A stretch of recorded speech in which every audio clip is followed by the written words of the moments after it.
dari GKI. Halo Ibu Bapak, Saudara-saudara yang terkasih dalam Tuhan Yesus Kristus. Kita bersyukur kita boleh berjumpa kembali dalam Sapaan Gembala GKI. Dan kali ini bersama dengan saya, Pendeta Krisnadi Putra Hendarta dari GKI Peterongan, Semarang. Di masa menjelang Trihari Suci ini, kita akan bersama merenungkan satu buah tema yang saya angkat untuk kita perhatikan, yaitu si Anu. Ya, seorang tokoh yang ternyata namanya muncul mendekati momen-momen terakhir Yesus. Tepatnya sebelum perjamuan malam terakhir Yesus lakukan bersama dengan murid-muridnya.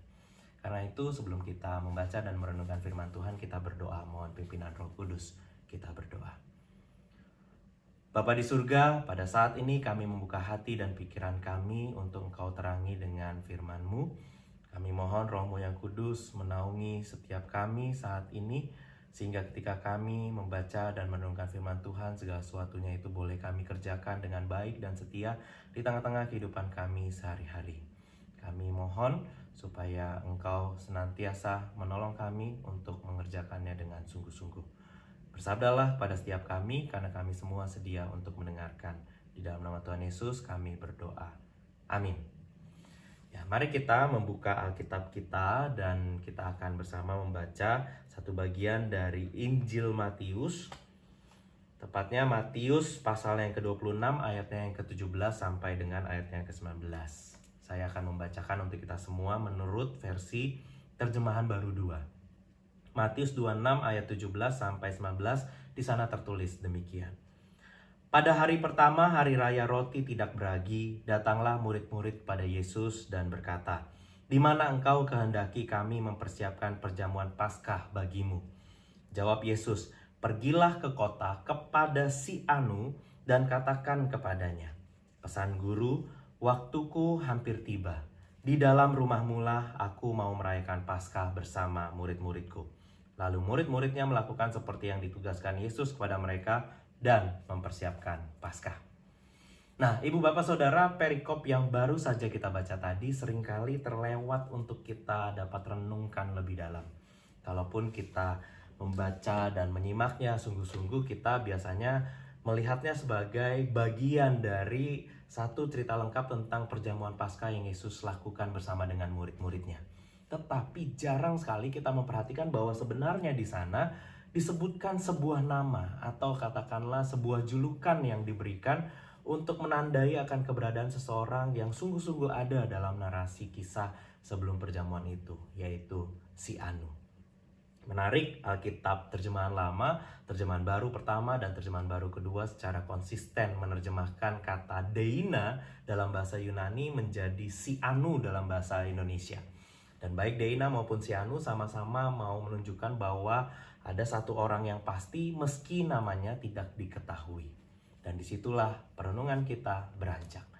Bahwa yang pertama, kita tidak mendapat informasi apakah sebelumnya ada pembicaraan khusus antara Yesus dan si Anu terkait peminjaman tempat.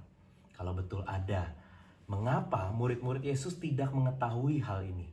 Sedangkan mereka kemana-mana selalu bersama-sama. Yang kedua, tidak diketahui juga apakah rumah yang mau dipakai itu adalah rumah miliknya sendiri atau milik tuannya. Karena dalam catatan Injil yang lain disebutkan bahwa si Anu adalah seorang laki-laki yang membawa kendi berisi air yang menghampiri para murid. Sedangkan saat itu yang biasanya melakukan hal itu hanyalah perempuan atau para hamba. Dan yang ketiga, tidak diketahui juga kenapa Yesus perlu menyembunyikan namanya. Beberapa penafsir menyebutkan bahwa si Anu adalah salah seorang murid Yesus yang identitasnya dirahasiakan. Dan ini tentu saja terkait dengan situasi saat itu yang menempatkan para murid Yesus itu ada di bawah ancaman bahaya. Tetapi beberapa yang lain mengatakan bahwa peminjaman tempat untuk perayaan Paskah saat itu adalah sesuatu yang lazim terjadi sehingga tidak penting siapa yang meminjamkan tempat kepada Yesus saat itu.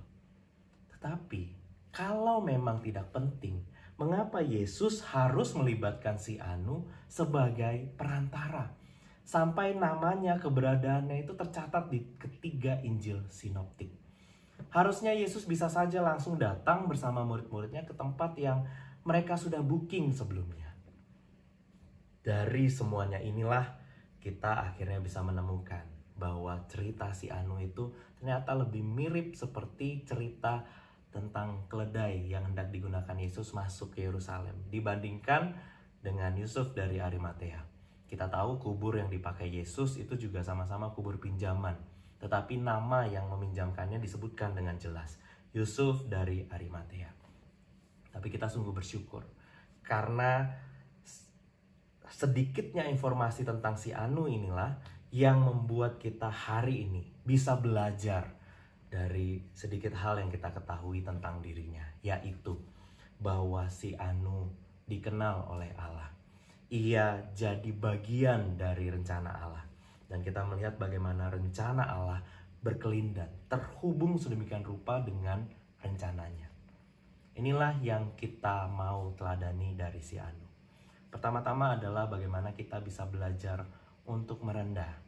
Di tengah gempuran dunia yang semua orang berusaha untuk menjadi terkenal, menjadi viral, kita diajak untuk meyakini bahwa kita tidak perlu menjadi terkenal. Bukan tidak boleh untuk menjadi terkenal, tetapi tidak perlu. Itu artinya ketenaran, nama besar, bukanlah sesuatu hal yang ingin kita kejar. Ingat seperti si Anu, ketika kita bisa mengenal Yesus dan Yesus mengenal kita, itu sudah lebih dari cukup. Itu jauh lebih penting daripada ketenaran yang kita dapatkan.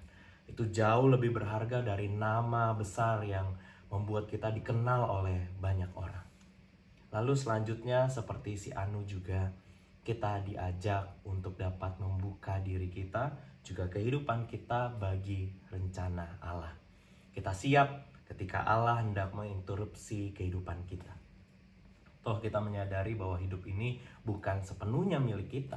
Utamanya semua yang ada di tengah kehidupan kita ini adalah milik Allah. Kalau suatu saat Tuhan ingin kita terlibat dalam rencananya, kalau suatu saat Tuhan ingin kita melakukan sesuatu di luar rencana kita, kita siap. Tetapi sampai hari itu tiba, kita diajak untuk dapat mengerjakan bagian kita masing-masing dengan sebaik-baiknya. Kita diajak untuk dapat setia, mengerjakan hal-hal yang nampaknya biasa, hal-hal yang menjadi rutinitas kita sehari-hari, sesuatu yang sedang Tuhan percayakan untuk kita lakukan saat ini dengan sebaik-baiknya, sebaik mungkin yang bisa kita lakukan. Dan siapa tahu seperti si Anu, ketika kita nenteng-nenteng galon air nih, disitulah kita dapat berjumpa dengan Yesus. Kita dapat berjumpa dengan Tuhan yang mengajak kita untuk mengerjakan sesuatu. Lagi-lagi tidak selalu hal yang besar.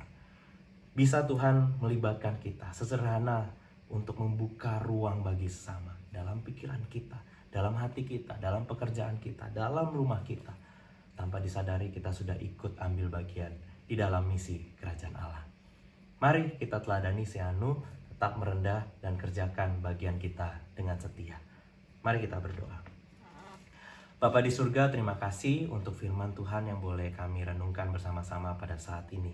Kami rindu, kami dapat meneladani seorang tokoh yang disebutkan sebagai si Anu, yang namanya tidak diketahui secara pasti tetapi dia dikenal oleh Yesus dan mengenal Yesus. Ajar kami juga untuk merasa cukup, bahkan ini menjadi satu kesenangan tersendiri ketika kami boleh dikenal oleh Allah dan kami boleh diajak terlibat dalam misi Allah yang besar. Tetapi kami mau mengerjakan bagian kami yang kecil, yang sederhana, yang sedang Tuhan percayakan pada kami dengan setia, sehingga apapun yang kami lakukan, kami terbuka untuk diinterupsi oleh rencana Allah dan kami siap untuk mengerjakan bagian kami sebaik-baiknya, semua bagi kemuliaan nama Tuhan.